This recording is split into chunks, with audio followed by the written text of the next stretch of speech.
풀어두신 달과 별들을 내가 보오니 사람이 무엇이간데 주께서 저를 생각하시며 인자가 무엇에서 저를 권고하시나이까. 저를 천사보다 조금 못하게 하시고 영화와 존귀로 관을 씌우셨나이다.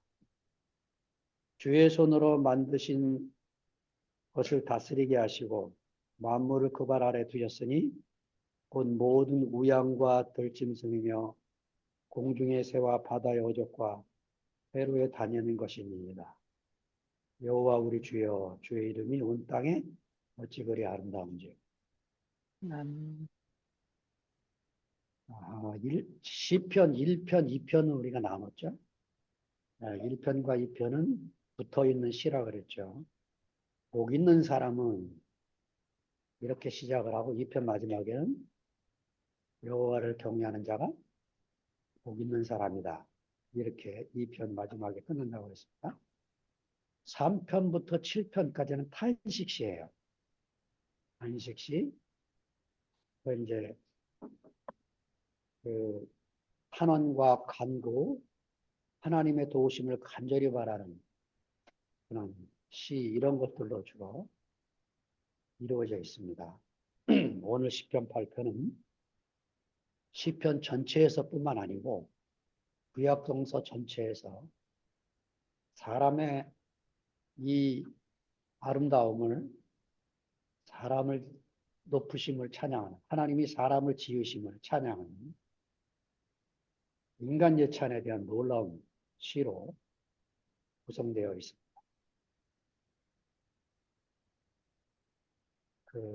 어떤 유명한 사람이 이제 이런 말을 했어요. 사람은 물음표로 시작을 해서 말 없음 표로 살다가 하나님을 경험하고 느낌표로 마친다. 그냥 뭐 하나님을 경험하지 못하면 말 없음 표로 마치는 거죠. 그래서 그 중광스님처럼 괜히 왔다 간다 이러고 이제 가는 게 되는 거죠.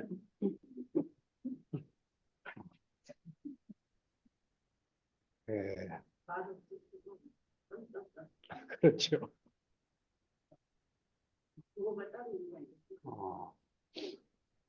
자, 오늘 그 시편 8편의 특징이 1절부터 마지막 절이 똑같은 내용이 되어 있습니다. 여호와 우리 주여, 주의 이름이 어찌 그리 아름다운지요. 9절에도 여호와 우리 주여, 주의 이름이 어찌 그리 아름다운지. 야, 근데 우리 메시지 성경을 쓰신 분은 1절과 9절의 맛이 다르다고 생각한 거예요. 그래가지고 9절을 다르게 표현합니다. 이따가 끝날 때쯤에 역시 이 놀라운 영성가이신 아마 한국의 모든 목회자들이 이분의 책을 안 읽어본 사람들이 거의 없을 정도로 훌륭한 목회를 한교에서 25년을 하다 가신 18년도 돌아가셨나? 그런 그 놀라운 분이신데, 자, 1절에 이제 시인이 이렇게 감격하고 그 하나님을 찬양하는 이런 이유가 있는 거죠. 그 1절에 보면 하나님의 이름이 두 번 나와요. 뭐죠? 여호와, 그 다음에 주. 여호와는 야훼죠, 야훼. 여러분 아시는 대로 이 이름은 언제 쓴다 그랬어요? 창세기 1장에는 엘로힘이고 2장에는 여호와가 나온다 그랬죠, 야훼. 이 2장에 야훼가 나온 이유는 뭐죠? 사람이 지어졌기 때문에. 계약의 하나님이라고 그랬죠. 언약의 하나님, 계약의 하나님. 약속의 하나님이 나올 때는 야훼, 여호와 하나님, 야훼 하나님이 나옵니다. 질문하겠습니다. 이스라엘 백성이 시내산에서 하나님하고 계약을 했는데 우리도 계약을 한 겁니까? 안 한 겁니까? 하나님이 일반적으로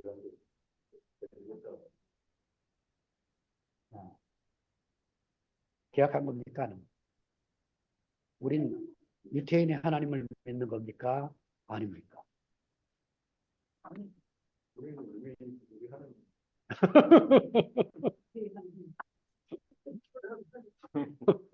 어떻게 생각해? 누구고 내가 믿는 하나님 누굽니까? 아브라함의 하나님, 야곱의 하나님, 이삭의 하나님. 그 하나님인데 아야. 자, 그러니까 우리가 예수를 믿는다, 예수를 따른다, 예수 안에 포함됐다 이 말이 뭐냐면 그 예수 안에서 하나님과 나와 계약을 맺은 거예요. 계약 속에는 두 가지가 있습니다. 하나는 약속이 있고 하나는 언약이 있어요. 언약은 뭐냐? 지키면 복을 주시고 지키지 않으면 벌을 받고. 이게 언약의 하나님이고 약속의 하나님은 뭐냐? 아니, 약속의 하나님은 일방적인 하나님이세요. 아브라함에게 한 약속. 너를 창대케 하고 내 이름을 복의 근원이 되게 해주겠다. 이건 아브라함이 어떠함과 상관없이 하나님이 일방적인 약속이죠. 그래서 그 하나님이 아브라함과 한 것은 약속이고 시내산에서 이스라엘과 하나님이 맺은 이 계약은 언약이 되는 거죠. 네. 그게 사실은 우리가 그리스도 안에서 다 있습니다. 그래서 하나님이 예수 안에서 우리와 일방적인 화해를 선언하였어요. 나는 너한테 이제 요구하는 게 아무것도 없다. 어? 그냥 내가 그 예수로 십자가에 못 박음으로 네 조상과 네 자신이 짓고 있는 모든 것들을 죄 없다 하고 선언했다. 이게 하나님의 의입니다. 이 놀라운 의가 예수 안에서 나타나서 우리도 그 의로움 안에 동참이 된 거죠. 이 놀라운 축복을 우리가 받고 지금 이 시인이 하나님의 이름을 두 번이나 부르는 거죠. 여호와 그리고 우리 주여 이렇게 1절에도 부르고 9절에도 또 부르고 이렇게 이제 하나님의 이름을 감격해서 부르고 새로운 있는 거죠. 기상특보가 도착했습니다. 충청남도 홍성군 지역에 강풍주의보가 발표되었습니다. 바람이 매우 강하게 불어 안전사고.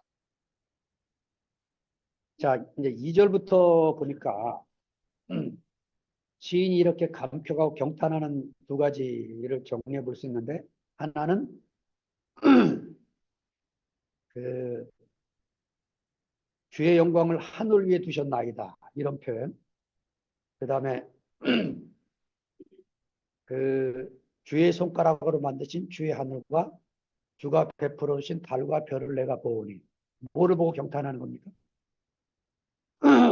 자연을 보고 경탄하는 거죠. 또 하나 뭘 보고 또 이러는 겁니까? 4절에 사람 지으심을 보고 경탄을 하고 있는 거죠. 자, 그러면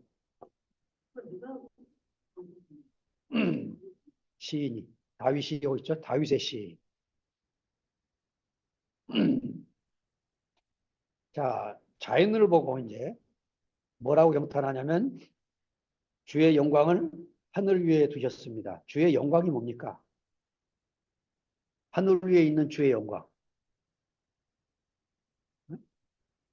그게 내용이 뒤에 나왔잖아요. 3절에 주의 손가락으로 만드신 주의 하늘과 주가 베풀어 주신 달과 별들을 내가 보니 해를 가르치는 거겠죠. 그러니까 창세기 1장 그 자연을 지었던 그 하나님, 해와 달과 별을 만드신 하나님, 이 하나님을 찬양하게 되는 거죠. 그래 이제 해가 뜰 때는 오늘도 해가 떴거나 막 가슴이 벅찬 막 그런 찬양이 나올 때는 죽었다 살아난 사람이라는 거고 주로는 이제 석양이 질 때 우리 이 서해안에 살고 있는 우리들은 특별히 또 해가 뉘어 넘어갈 때 우리 아파트에서는 불행하게도 안 보이는데 정분장에 집에 가면 석양이 뉘어 가는 게 보입니다.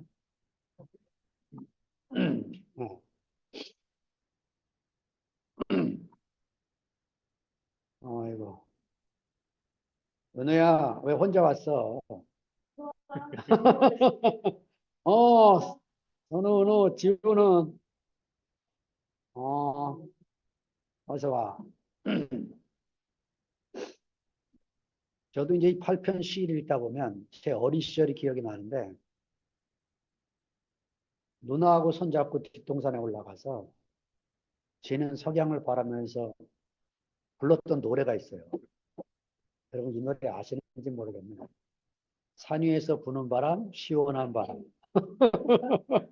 그 바람은 좋은 바람, 고마운 바람. 예. 그래서 여러분 불러서. 밤낼 때마다 그런데 아, 그래.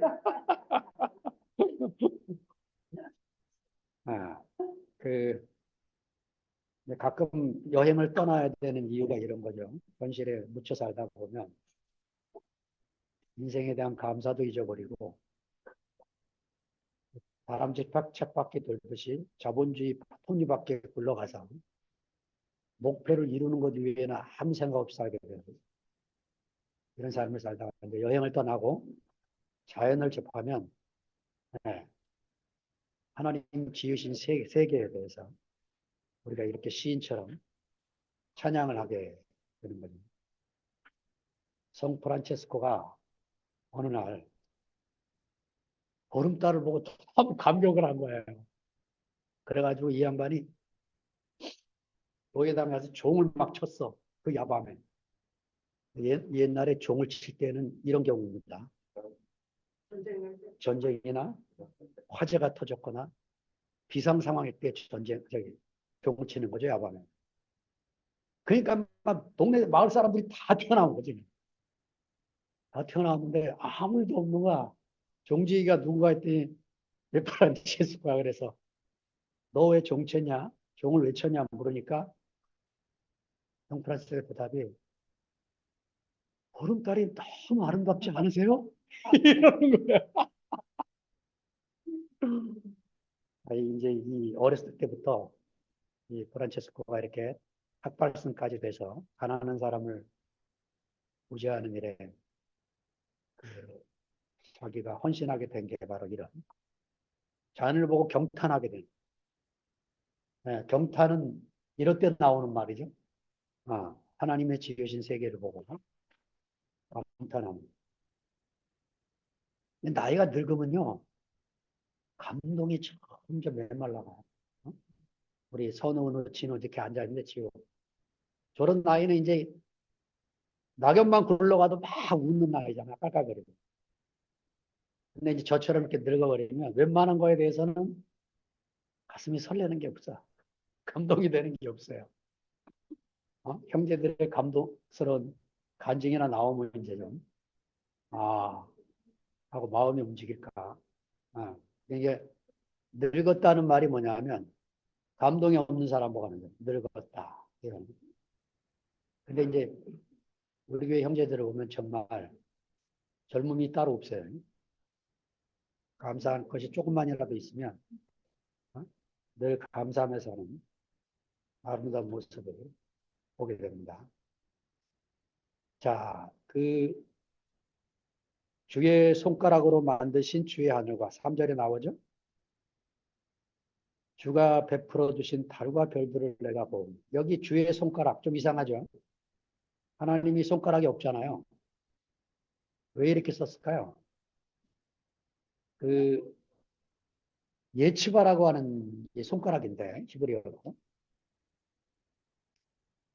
그 구약 성경에 딱 3번 나와요. 이 시편 8편 말고 2번 더 나오는데 출애굽기에 나오는데 출애굽기 8장 19절에 보면 모세가 하나님이 보내갖고 이집트 왕 바로를 만났어.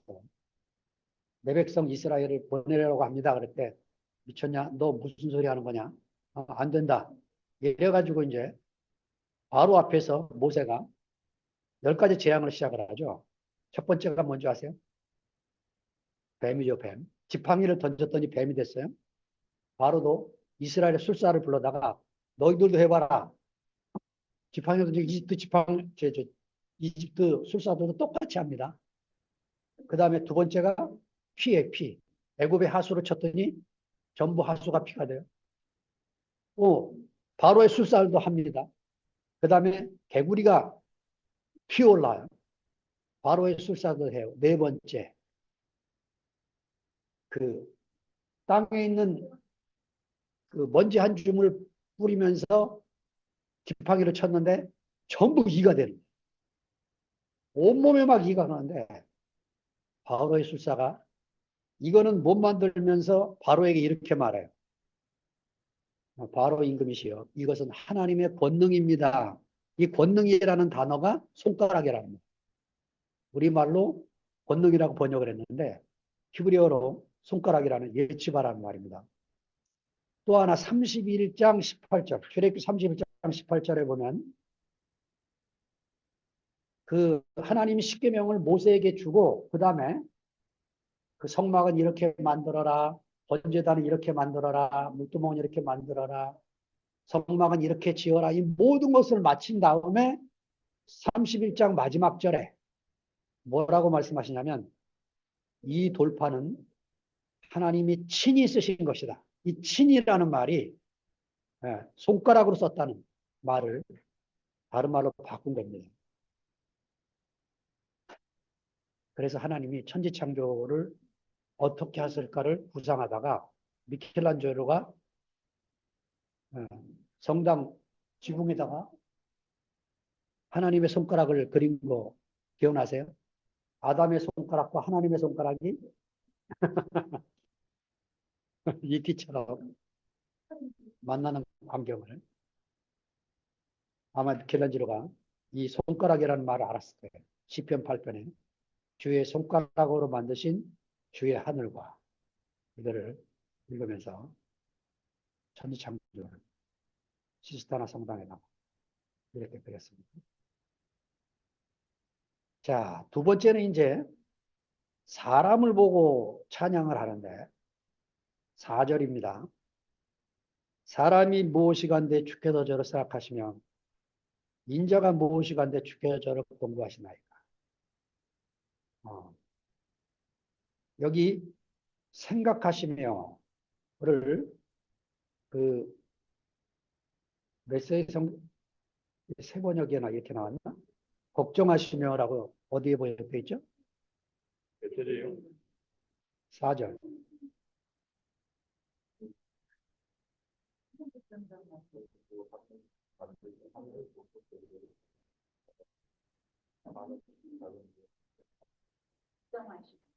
걱정하시며죠? 세 번역에.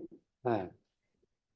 사람을 보고 생각하시면 think 한다는 얘기가 아니고 mindful 하시면 걱정하시며 사람을 향해서 하나님이 늘 이렇게 염려하는 마음으로 그렇게 부모가 자식을 볼 때 늘 엄마가 그 아이들을 쳐다볼 때 이렇게 이제 하는 그 마음. 사람이 무엇이간데 주께서 저를 생각하시며 인자가 무엇이길래 주께서 저를 권고하십니까? 이건 또 메시지가 좀 멋지게 번역했어요. 4절에. 한번 읽어줘봐요. 4절이 어딘지 모르겠구나. 절이 안 끊어져서. 밑으로 살뜰히 살뜰히 살피십니까? 번역 멋지죠?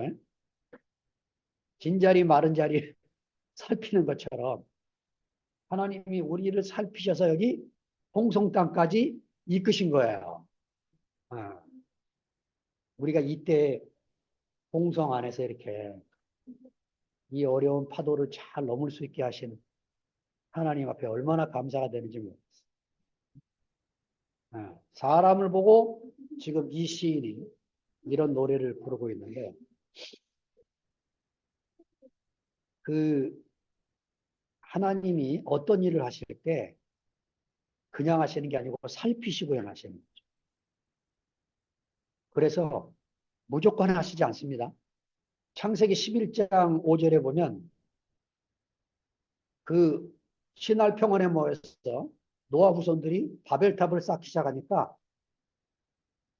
하나님이 신이 내려오셔서 살펴보셨다. 이게 5절에 나와요. 신이 내려오셔서 살펴보시고 여러분들 안 되겠구나. 하고 언어를 혼잡게 했다. 이런 말씀이 나와요.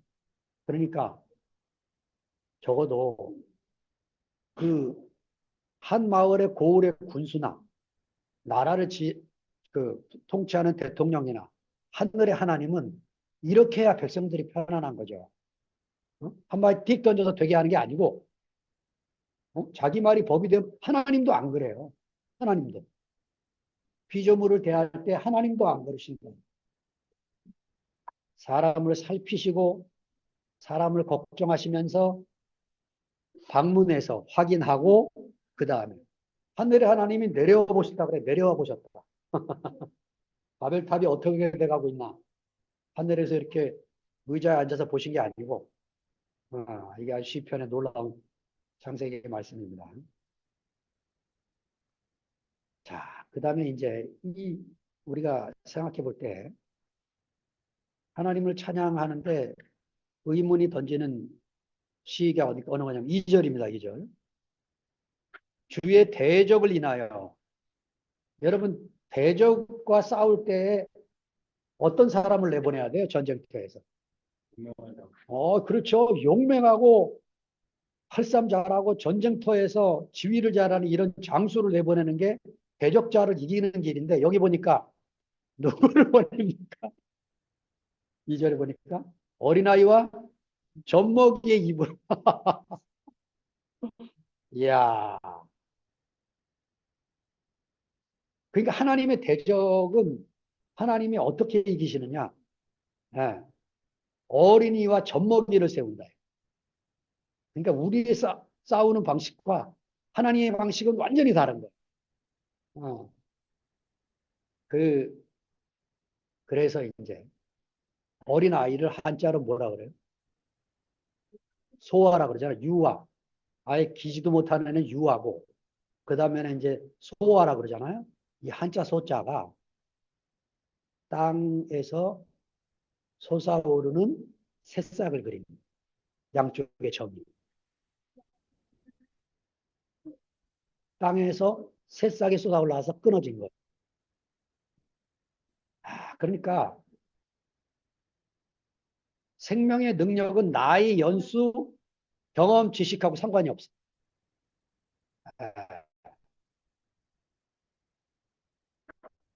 이건 하나님으로부터 오는 것이기 때문에 하나님이 우리에게 뭘 순간적으로 열어 보여주셔서 내가 몰랐던 것을 확 깨닫게 되면 갑자기 내 속에 어떤 담대함이 생기는 거죠.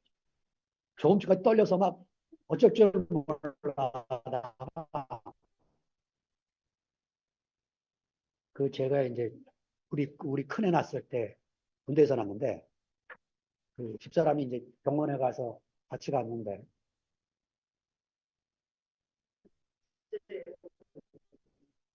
둘째인가?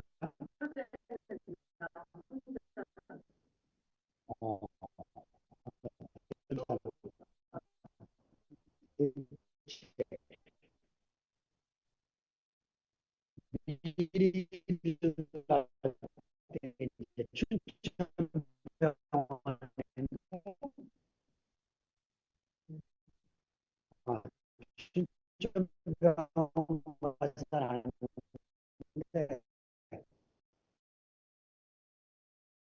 피곤해가지고 야, 가서 제대로 말씀 듣겠나 하고 갔는데 말씀을 듣고 형제들 간증을 듣고 올 때 잠이 무슨 잠?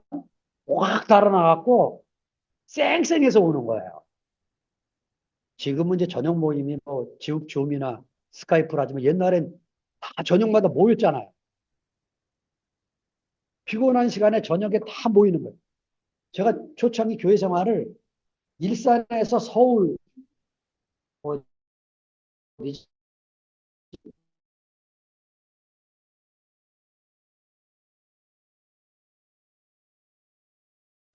거기서 피곤해서 누워서 오늘 자야겠다 누워 있으면 형제들이 말씀하고 간증할 때는 저절로 일어나게 되는 거예요. 끝나고 밤 9시 10시 또 오는 거예요. 그러니까 이게 그 맛 때문에 가는 거지 누가 그 기름값 줄게 오라 그런다고 갑니까? 그냥 이 생명의 능력. 그래서 어린아이와 젖먹이의 입으로 말미암아 권능을 세우시며, 이 젖먹이 얘기하니까 그 옹알이 옹알이 정진규 시인이 쓴 옹알입니다. 얼마나 시를 아름답게 썼는지. 아기 천사께서 옹알이를 시작하신 아침, 나와 모든 것들의 사이가 한결 좋아졌다. 그래, 애들 보면서 엄마가 자기 자신과도 짜증이 나고, 딸내미하고 짜증이 나고, 애한테도 막 짜증이 나고 이런 순간이 있었겠죠. 근데 옹알이를 딱 시작하는 순간 아주 확정됐다. 이 시인이 일부러 마침표도 안 찍어요. 한결 좋아졌다. 그 다음에 무사 통과다. 이건 또 한자를 써. 무사 통과. 무사. 일사자. 아무것도 없어. 통과. 그냥 통과 지나가는 거예요. 옹알이는 의미도 무의미도 다 통한다. 하나님은 그것만 가르쳐 보내셨다. 나의 말씀을 잠시 반납했다. 그러니까 여러분 엄마들이 애들이 옹알이 시작하면 그거 다 알아듣는다잖아요. 엄마도 말하고 아이는 옹알이하고 엄마는 말하고 아이는 옹알이. 천국이 따로 없는 거죠. 아마 여기 영경자면 애 새 키우면서 다 기억이 날 거야. 어. 그러면서 한 칸 띄고 이 양반이 시인이 당구장 표시 딱 찍은 다음에 우리 집에는 지금 천사 한 분이 와 계신다. 이제 마침표 찍었어요. 그 다음에 딸이 아기를 낳았다. 2004년 5월. 이게 시 전부. 아마 이 시인 정재규 씨를 다시 만나서 정진규 씨를 만나서 지금도 이 마음이냐고 물으면 아닐 거예요. 왜냐? 이 아이가 10살이나 됐거든. 10살이나 이제 얼마나 걱정스러운 나이겠어요. 이제. 자, 우리가 주님을 찬양한다는 것은 뭐 남들이 알아듣도록 그리고 남들에게 은혜 갚게 되도록 훌륭한 간증을 하는 게 아니에요. 내게 온 내 생명만큼 알게 하신 그 주님의 은혜만큼 내가 하는 거지. 내가 간증을 잘못해서 남이 들어서 뭐 이런 걱정할 일이 없어요. 하나님은 옹알이를 좋아하십니다. 멋진 간증 이게 아니고 옹알이. 다 간증 끝나고 돌아오는데 뒤통수가 막 간지럽고 내가 무슨 말 했나 싶고 내가 한 말을 막 후회하고 그게 진짜 간증이에요. 진짜 간증. 잘 다듬어서 멋지게 내놓는 말이 간증이 아니에요.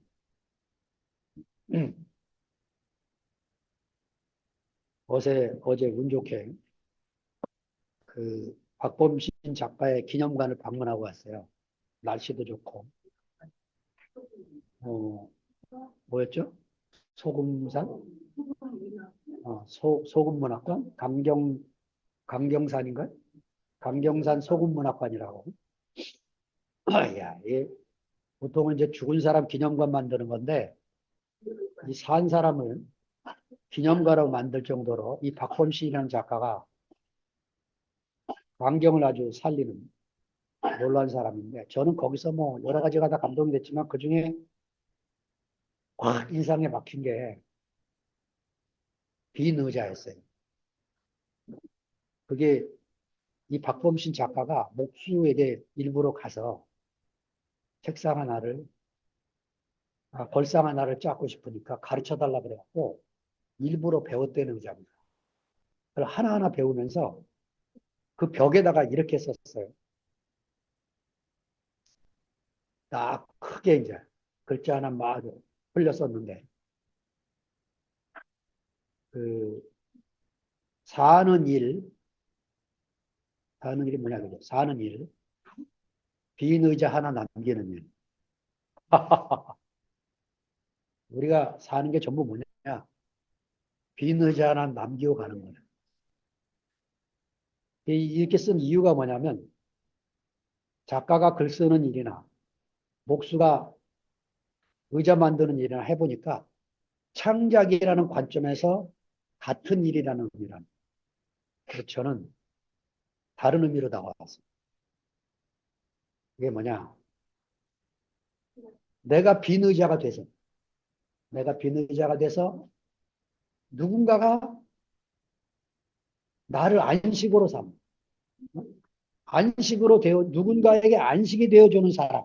이게 빈 의자 아니겠어요? 네. 이게 사람 때문에 길인 거죠. 엄마라는 이름이 그 이름이진 거죠. 지금도 돌아가신 부모님을 생각을 하면 아버지보다 우리 어머니 생각이 많아요. 뭐 우리 아버지도 고생을 많이 했지만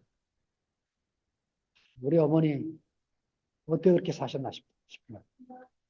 그 엄마라는 빈자리, 이게 안식의 초소가 되는 거죠. 그 최정윤 목사님이 어느 날 주일날 설교할 때 원고에다가 시옷 5개를 써놨어요. 시옷 5개. 그 다음에 그 밑에다가 시옷 2개, 히읗 하나, 시옷 2개. 이게 무슨 뜻이냐고 질문하더라고요. 앞에 건 아시겠죠? 뭐죠? 시옷 5개. 사람이면 사람이냐? 사람이 사람다워야 사람이지. 그러면 시옷 2개, 히읗, 시옷 2개.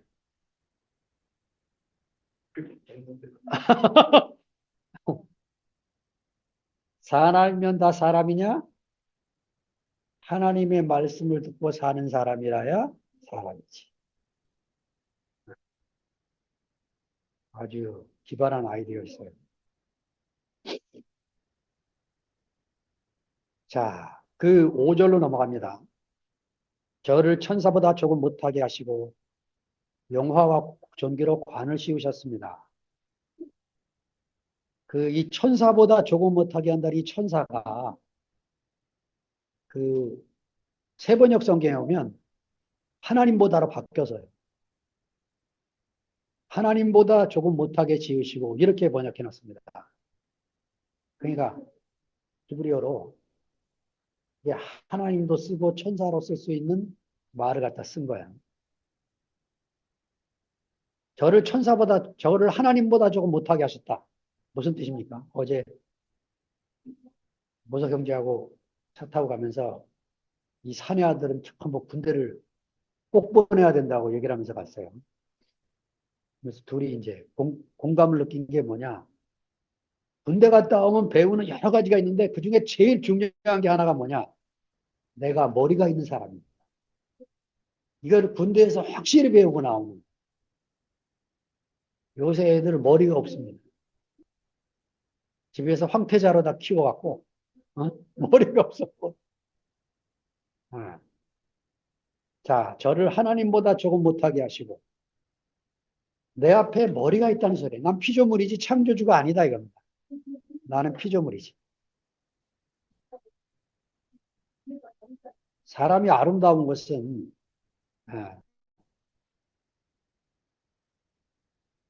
내가 머리가 있다고 인정하는 사람의 아름다움을 말합니다.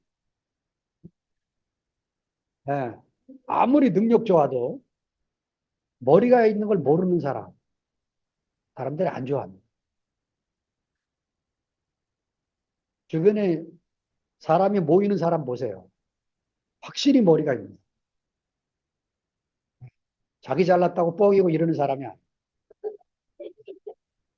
자기 앞에 늘 머리가 있어서 그 머리를 따라가는 사람. 그러니까 하나님을 인생의 주인으로 삼고 사는 이것이야말로 인생에 얼마나 복된 자리고 그런 사람에게 영화와 존귀로 관을 씌운다는 거죠.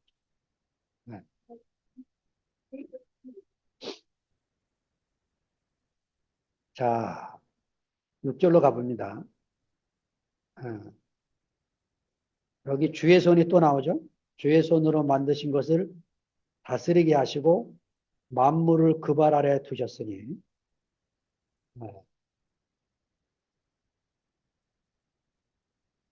이 그 다스린다. 6절에 이제 사람의 소명이 나오는데 주의 손으로 만드신 것을 다스리게 하시고, 야, 이게 메시지 성경에서 이 한 구절을요, 얼마나 이걸 놓칠 수가 없어서 길게 번역을 했는지, 이렇게 번역했습니다. 주님은 에덴의 새벽빛으로 빛나는 우리에게 손수 지으신 세상을 맡기시고 창조의 임무를 되새기게 하셨습니다. 네, 우리가 받은 게 그것입니다. 창조의 임무. 하나님이 창조하신 것이 사람이 빗나가서 목적이 이상하게 쓰여지고 있으니까, 네, 우리를 그리스도 안에 부르셔서 새 창조하도록. 새 창조가 뭡니까?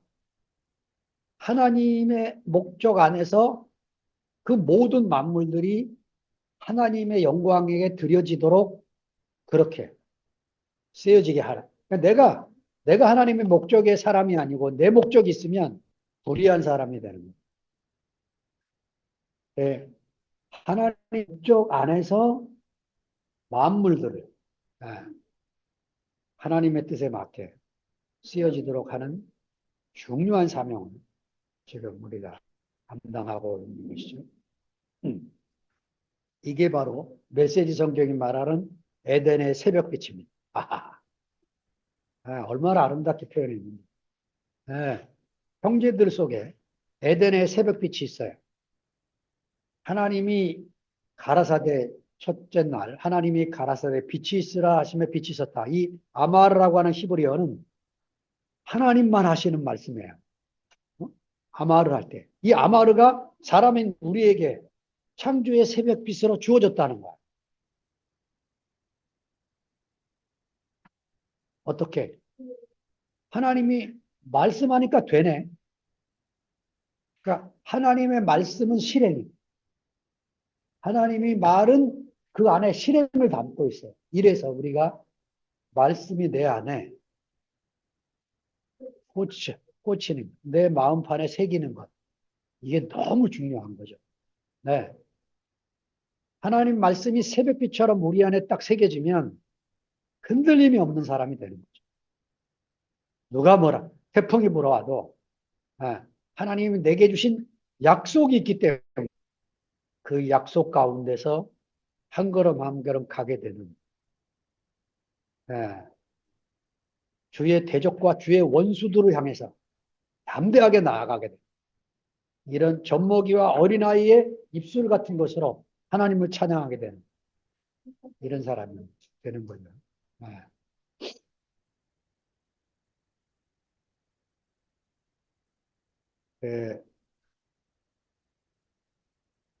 우리의 신성한 임무,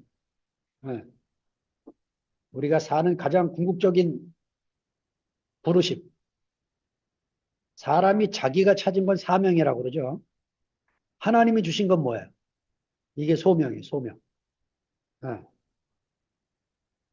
그 한국 기독교는 잘못해서 목사만 소명받은 줄 알아요.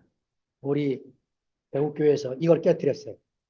사도는 제자들만 사도로 부른 게 아니고 부르심의 목적을 갖고 사는 모든 사람들이 사도라는 거죠. 네. 그 사람들 속에 다 소명이 있고 창조의 새벽빛으로 인해서 우리가 속한 가정에서 그리고 우리가 속한 이웃 속에서 대한민국이라는 공동체 안에서 돌봄의 사역, 하나님이 우리를 돌보시듯이 아까 앞에서 보셨죠? 살피시듯이 알뜰히 살피듯이 걱정하시듯이 그렇게 하나님의 눈으로 우리 자녀들과 남편과 아내를 보고 하나님의 눈으로 이웃을 살피고 하나님의 눈으로 대한민국과 하나님의 눈으로 세상을 살펴서 아유, 내 아주 강아지 똥 쓴 사람이 누구죠? 이름이 기억이 안 나. 원정상 선생님이 그 콩팥 하나를 띄고 남자가 방광이 없이 그 사시면서 어디서 사시냐면 말년까지 교회 종탑 밑에 딸린 방, 여기서 쥐가 들끓는 방에서 어느 날은 외로운데 쥐가 오니까 반갑더래. 그래서 이불 속으로 들어오는 쥐를 안 내쫓고 잤는데 밤에 여러 번 깼대. 이러면 깨물 들의 습관이. 근데 그 쥐도 고맙더라고 쓰더라. 보니까 통장에 수억 있었던 작가로 필명이 이름이 날려갖고 통장으로 계속 인쇄비가 들어오는 거지. 그러면서 마지막 편지에다 이렇게 쓴 거야. 이 내 동화의 주인공인 어린이들, 특히 북한에 있는 어린이들, 아프가니스탄에 있는 어린이들, 이 아프리카에 있는 어린이들을 위해서 이 돈을 써달라 하고 유언서를 남겨주었어. 옛날 정말 나하고 다른 분이구나. 아니 옥탑방 밑에 살면 전세방이라도 하나 얻어서 옮길만 한데도 자기는 그럴 수 없는 사람. 야, 그래, 정말 이런 그리스도로 사는 이런 한국 땅에 살던 분들이 살고 간 이 자리, 이 빈 의자, 이 빈 자리, 이 빈 자리에 우리가 또 앉아서 우리도 또 빈 의자가 돼서, 그죠? 내 은혜만큼 내가 그렇게 한 걸음씩 살아가게 될 때 이 시편 8편이 얼마나 놀라운 시가 됩니까? 네. 우리 선우누 지우에게 다음 숙제아이 시편 8편이 얼마나 아름다운 시인지. 지금 두 가지 정복해서 시편 100편, 시편 23편 정복했는데 시편 8편을 정복할 차례. 얼마나 아름다운 시인지. 사람의 아름다움을 이렇게 찬양할 수 있고, 예, 우리와 함께 살다 간 형제들, 우리 가슴에 이렇게 되새김질할 수 있다면 우린 괜히 왔다 가는 게 아니잖아요. 그죠? 우리 이수진 어머니 이번에 돌아가셨는데 그 편지를 읽을 때 얼마나 우리가 감동이 됩니까? 예, 우리 간증이 형제들 가슴속에 새겨져서 예, 여호와 우리 주여 주의 이름이 온 땅에 얼마나 아름다운지요. 이렇게 노래하며 찬송하는 그런 우리 되기를 소망합니다. 주님을 찬양합니다.